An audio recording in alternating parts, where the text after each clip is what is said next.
He didn't really notice her in the beginning. After work one evening, she was frequently one of the last people out.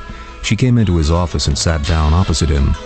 She was wearing a hat, the brim shading her face, a pair of glasses, and a raincoat. She slumped languorously in her chair like a starlet sprawled on a bed, and there was a wry, odd twist to her mouth.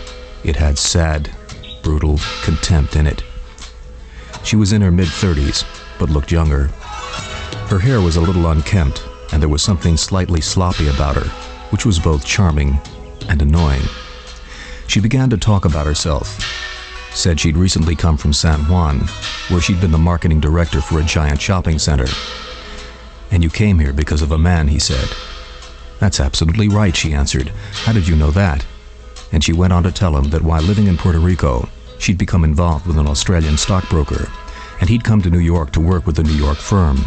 He was doing very well. He was very successful, and she decided to leave her life in San Juan and her job there to come to New York and look for work and live with him. But it had not worked out, because when they'd had the affair in Puerto Rico, they'd been independent of each other. But when she'd moved in with him in New York and totally relied on him, the relationship had turned sour, and there was a lot of tension, lots of arguments. He was staying out late, and now she was looking for another place to move to. And she'd just been offered a full-time position in Chicago, which meant she might leave New York and relocate. It was some kind of marketing executive position at Citibank. And the reason she was telling him all this was that she didn't know what she'd be doing next week, and she wanted him to know if she took a couple of days off, it was because it was all very anxiety-provoking. She told her story with wry amusement. She found it ironic and humorous that she'd given up a terrific job in Puerto Rico to come to New York, and now she couldn't get along with her lover and had to move out and find an apartment of her own. She'd taken a romantic chance, and it had been the worst decision she'd ever made. And to confuse everything further, she'd been offered the job in Chicago, which required yet another move. And he said, "Let's go for a drink." It was late. They went to a bar. She told him the other night, when she didn't want to go home, she got picked up by a 6'5" black man. She didn't remember too much about it. She thought she had fun, but she added she wasn't that kind of a girl. "I know you're beginning to think of me in a certain way, but I'm not like that," she said. "I never do this." And Jeremy, her boyfriend, never asked where she'd been, and she hadn't volunteered it. "But how does Jeremy feel about it?" he asked. "Oh, he doesn't care," she said. "I don't believe it." No, he really wants me out of there," she said. She chain-smoked Merritts. She had 3 or 4 packs in her purse. Then she said she was afraid to go to Chicago. He asked her why, but she wouldn't answer. She couldn't explain. And he was intrigued. At one point in their conversation, he went out to the phone booth on the corner to make a call to his wife. And when he came back, they'd locked the bar, and he couldn't get back in. And he went to the window to knock on the glass and looked through it, and she suddenly appeared like one of those women you see sitting by themselves at the end of a bar when it closes down, talking to the bartender. And it made him feel sad. Then she turned and saw him, and the waiter let him in. He'd been wearing his sunglasses, indoors and outdoors. He didn't like people to see his eyes. He didn't want people to know what he was feeling. He felt safer behind the dark glasses. And she'd been wearing her glasses too, a large, thick pair that magnified her eyes. She told him she didn't really need them, but Jeremy liked the way she looked in them and wanted her to wear them always. And she also continued to wear her hat and her raincoat. And he said he wanted to rent a room in a hotel and make love to her. Then she told him the following day she'd be moving her clothes, books, and records into a friend's apartment. He asked her to give him the number she'd be at, and said he'd call. She took out a pen and paper and wrote the number for him. Then he walked her out of the bar and hailed a taxi. He squeezed her hand and asked her, "Are you going to go home?" wondering if she was going to go to yet another bar and pick up somebody else. And she said, yes, she thought she'd go home. When he got back to his apartment that night and lay down next to his wife, all he could think of was her. He called her around noon the next day, and it was very strange talking to her on the phone for the first time. He asked if he could come visit her. She said yes. The apartment was in the East 70s. She buzzed him in. He walked up 4 flights of stairs, and when he came in the door, she said, "We won't stay here long." She was wearing slacks and a loose-fitting sweater. They were both uncomfortable and shy, and he was wondering, What the hell am I doing here? What's going on? He sat down on the living room couch. She looked at him and said, I don't know what you're doing here. Why are you here? What's going on? And he said, let's not ask why. They were two adults, but they felt like children. He had brought along a cassette of some music he'd recorded recently at a friend's studio. There was a really fine stereo there, and he asked her if he could listen to some of it. He was curious to hear what the music sounded like on another system. He was also trying to impress upon her the idea that he was an artist, as well as a fellow worker. He put the cassette on, instrumental, dreamlike, jazz fusion pieces, and she sat there, smoking a cigarette, and listened, and fixed him a tab, and asked him if he wanted some rum in it, because it was her drink, Bacardi and tab. When the cassette ended, he said, what about sex? What do you mean, she said. I mean you, me, here, now, doing it. Shall we or shan't we? Are we going to do it or not? If we're going to do it, let's do it now.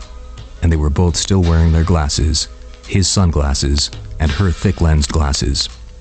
I think you think I'm a different kind of woman than I really am, she said.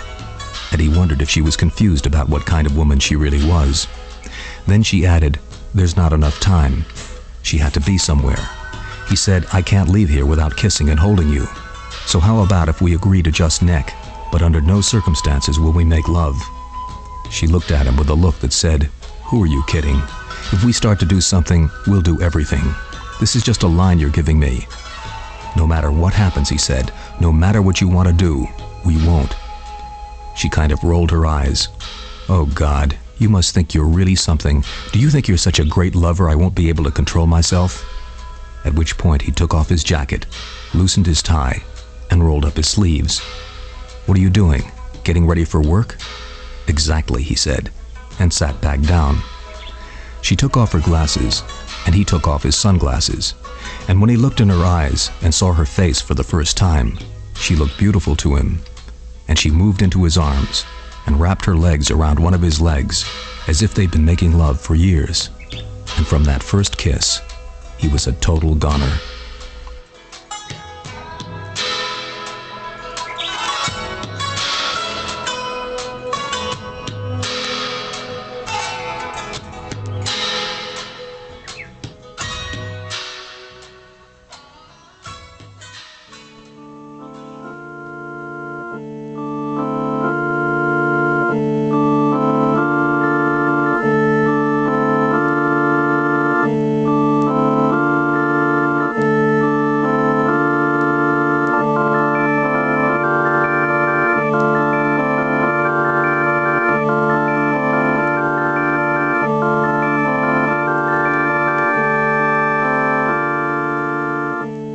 The air smells of candle wax, ancient stones. There's an aftertaste of wine and wafer in the air.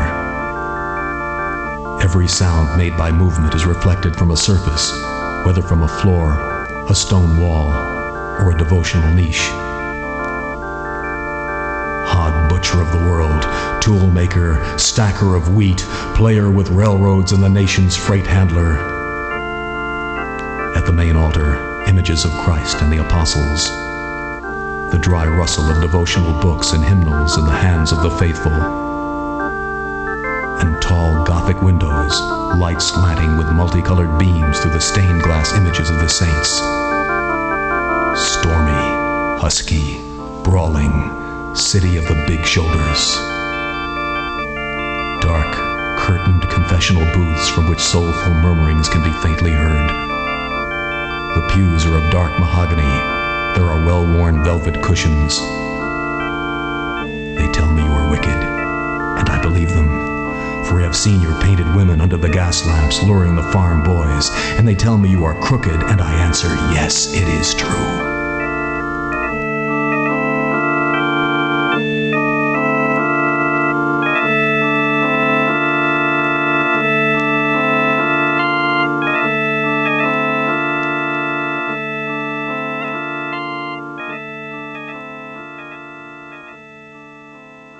They necked for 15 minutes. Then they got up, and he rolled down his sleeves, put on his tie and jacket, and said, "Are you still self-conscious?" She said, "No." They left the apartment, and she got right into a taxi and drove off. He felt exhilarated. But walking home, he began to wonder about the ease with which she'd wrapped herself around him, and he felt a twinge that she was so responsive. It had been too easy for her. She'd given herself over to him too openly. He couldn't help thinking that maybe she was an old pro, and the feeling lurked in him that maybe she did this with a lot of men. He found himself waiting for her to show up at work that evening. He couldn't concentrate at all. And when she finally came, she was very cool, very discreet. After all, he was her supervisor, a married man. And he wrote her a little card that said, "A drink?" And there were 2 boxes for her to check, yes or no. Later, he went back to her desk to pick up the card. She checked the yes box, and they went out together for another drink. Now they were almost lovers, and he wore his sunglasses, and she wore her glasses, and as long as they kept their glasses on, they didn't have to look each other directly in the eye. They were protected from each other. It was during this evening that she became more specific about Jeremy, her boyfriend. He was about 40, had been divorced for a year from a Puerto Rican woman, had 2 boys, 3 and 8 years old. Nearby, there was a man at a table sitting with his head slumped forward on his chest, out cold, unconscious. And she said, "That's Jeremy. He drinks all the time." Nevertheless, he was a very successful businessman, earned a considerable salary, and was being groomed for an important executive position in his company. He paid the rent, purchased her clothes, and had loaned her a lot of money. "Has he been buying you?" he asked. "No," she said, then added, "But I think I'd make a good whore." "Well, if you're really looking for work, I have some connections, and I could probably give you the name of someone to call," he said. "But I don't think you'd like being a whore. You'd probably get too involved. You're not cold enough. But if you really need work, I can set something up for you. Of course, I'd have to audition you first," he added, and she gave him a look. "But what makes you think you'd make a good whore?" "I know about men," she said, "and I think I'd enjoy it." "It's a hard life," he warned her, "and it's lonely." The idea of her being a whore was beginning to make him jealous. In spite of this somewhat tawdry conversation, he felt exhilarated sitting with her, felt as if he was floating off his bar stool, a feeling he didn't get very often, and hadn't gotten for years. Then she told him Jeremy was leaving for Copenhagen for a week in the next few days. He said it was on business, but she suspected it was for pleasure. She remarked on how Copenhagen was a European sex capital, and that she'd found porno literature in Jeremy's apartment, and sexually explicit letters from women with nude photos, the kind you pay for. And he told her that Barbara, his wife, was going away to Ohio to visit her mother. They were both going to be alone for a week, and they looked at each other. How serendipitous. The alignment of coincidences was powerful, as if fate was saying to them, "Here's an opening. Take it." So he said, "All right, tomorrow night, I'm going to give you my address, and I want you to be there at 8 o'clock. She didn't say anything, and he had the impression she liked being given orders. She liked to be told what to do. In 10 years of marriage, he'd never brought another woman back to his apartment. If Barbara ever found out, she'd be broken-hearted, especially if he did it in their bed, on their sheets. But he didn't care at all. The next morning, he vacuumed, did the dishes, changed the bedding, took away everything that had the appearance of a happily married life. Photos of Barbara and he. Barbara's clothes hanging outside he put in the back of the closet. And he bought a bottle of champagne and some dope and picked up a Chinese restaurant menu, so if they wanted to order out, they could. Then he became a little nervous because he wondered what would happen if any of his neighbors saw the cute little blonde show up at his door. Shortly after 8, the doorman buzzed. He rang her through, put music on, turned down the lights. The bedroom was ready with candles on the night table. And he opened the door, and she came in, and a profound sense of self-consciousness filled the room. They both felt extremely awkward. But he decided he was going to wait as long as it took. He wouldn't make the first move. He'd go real slow. He'd take the whole night if necessary. And he fixed drinks, Bacardi and Tabs, her drink, and felt tongue-tied. And she said, "So here we are." He was sitting on the sofa, and she was sitting on a chair. She wouldn't smoke any dope, and she talked very loud, and had a loud laugh, and he was afraid the neighbors could hear. Earlier, he'd called his wife in Ohio just to make sure she was really 1,000 miles away. Then, at a certain point, he told her to come over to him and sit next to him on the couch. He felt it was time to take charge. And she had a way of doing what he told her, and giving him a look like a sexy little girl saying, "Oh, all right." While he talked to her, he began stroking her hair. She didn't respond. He stared at her and said, "Look, we're only going to make love for the first time once, so let's make it good. It'll never be like this again." They were both fully clothed and began to make out on the couch in the living room. Then they'd stop and talk and begin necking again. And every so often she'd back away from him and cock her head as if to ask, "Who are you? What in the world are we doing?" She was so small and lithe he could pick her up in his arms, and from the moment he began making love to her, he had the strong, instinctive feeling she was a little girl of 12. Then she began to whimper and cry out, and he was afraid the neighbors could hear, because her cries were different from the cries his wife made, high, short shrieks, like a child's. And then she began to ask him, "Tell me what you want. Tell me what you want." And they made love all night long, until dawn.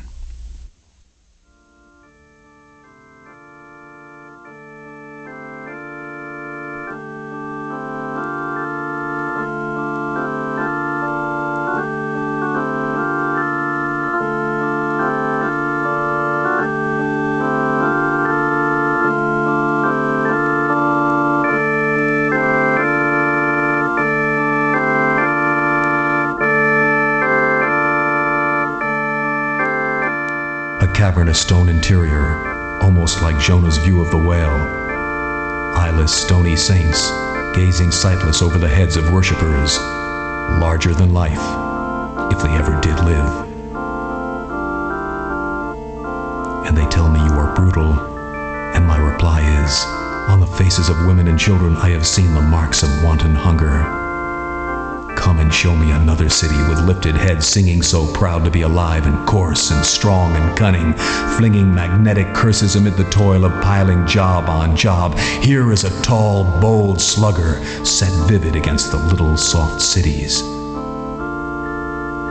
Sequestered devotional areas, small crypts, basins filled with fragrant water, flower petals floating, devotional stands encrusted with the wax of votive candles long since spent, the musky odor of myrrh. Fierce as a dog with tongue lapping for action, cunning as a savage pitted against the wilderness, bareheaded, shoveling, wrecking, planning, building, breaking, rebuilding. The muted swirl of priestly garments, the labored breathing of the stricken and devoted, uttering prayers heard in God's ear only.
Doorman would think, what the neighbors would think if they saw them leave the apartment together.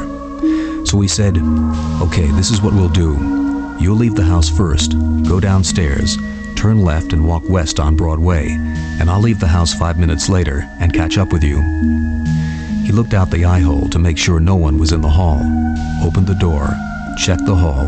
She was standing there waiting in her raincoat, wide-brimmed hat, and thick glasses, and he said, "Okay," and motioned for her to go, and she went out, and he closed the door and waited about 4 minutes.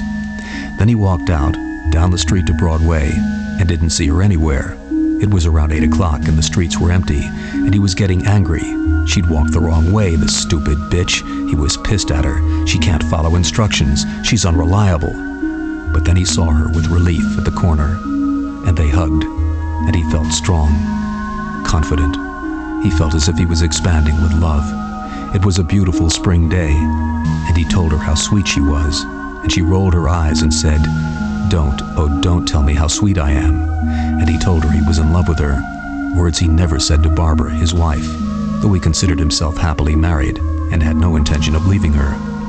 And he put her in a cab and waved as she drove off.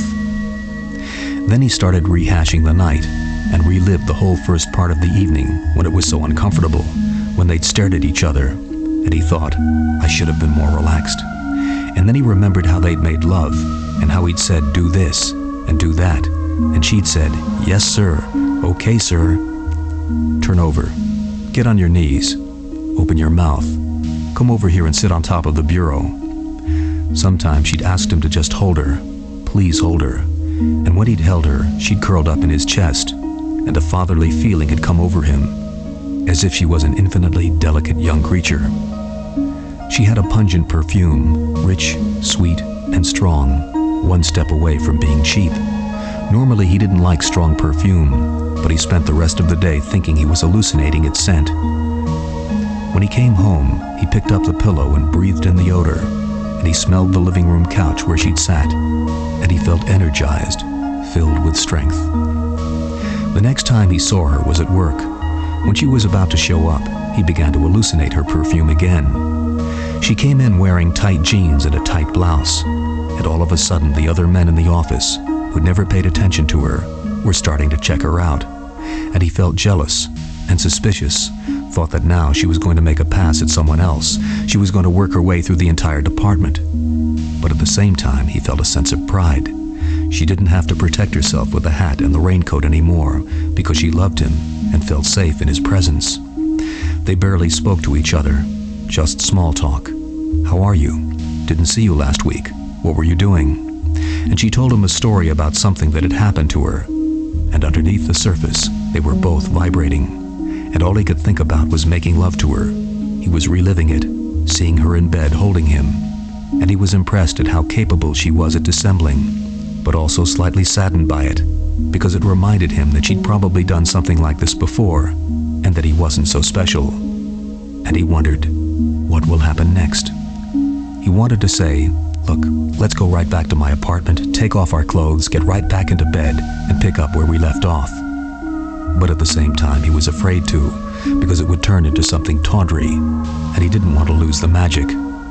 Last night he'd said, if this is the only night we spend together, it'll be all right with me. You have your guy and I have my gal, and you're going through all kinds of changes. He'd even suggested that maybe it would be better if it were just a very romantic one-night adventure. We'll always have Paris, he'd said. We'll always have this night. And yet he still asked her to come back with him, but it turned out she had some friends who were supposed to call, whom she thought she might have to see that night, but she wasn't sure. And he suddenly had a flash. If she loved him the way he loved her, how in the world could seeing some of her friends be as important as seeing him? Did I imagine everything that happened last night? Was it the drugs and the liquor? And he remembered that in the morning, like a little child, she'd asked him yet again, can I have another drink? So he said, when will you know? She wasn't sure. Her friends were supposed to call that evening. If they called, she'd probably have to see them, but if they didn't, she'd be free. He didn't believe her. He thought, she's a creature of mood. She's not good at planning things ahead of time. It all depends on how she's feeling at the moment. And then later the phone rang in his office, and it was a woman, an old friend with whom he'd made a date that night a week ago, which he'd forgotten. A girlfriend of his wife who'd known his wife was going to be out of town, and they'd arranged to get together for dinner. And he thought, okay, two can play this game, and said, Lila, come over here to my office. Lila was extremely attractive. And he thought, so you're going to tease me with your friends from out of town? Okay, watch this. He told Lila to show up about 15 or 20 minutes before work was over, Later, when Lila arrived, he showed her around. He wanted her to see Lila, to show her up, and he felt as if he was back in high school. Then he said to her, "I'm going to go out for a while with my friend, but somewhere between 11 and 12, if you still don't know what you're going to do, call me at my home." He figured he'd go out for dinner with Lila, come home, and it would be around 11, and if she was lonely and still wanted to see him, she could call him then. He gave her his unlisted number, which he'd never given to a woman before, and suddenly he felt anxious about it, because it occurred to him that one night she'd call while he and his wife were lying in bed. But the whole thing was about taking risks, and he was dying to see her. And he left work with Lila, and they decided to go back to his place for a bite rather than go out and spend money. And it was interesting because coming in the door with Lila, he felt no anxiety about the doorman or the neighbors thinking anything, because he knew Lila was a friend, and he didn't feel guilty about it.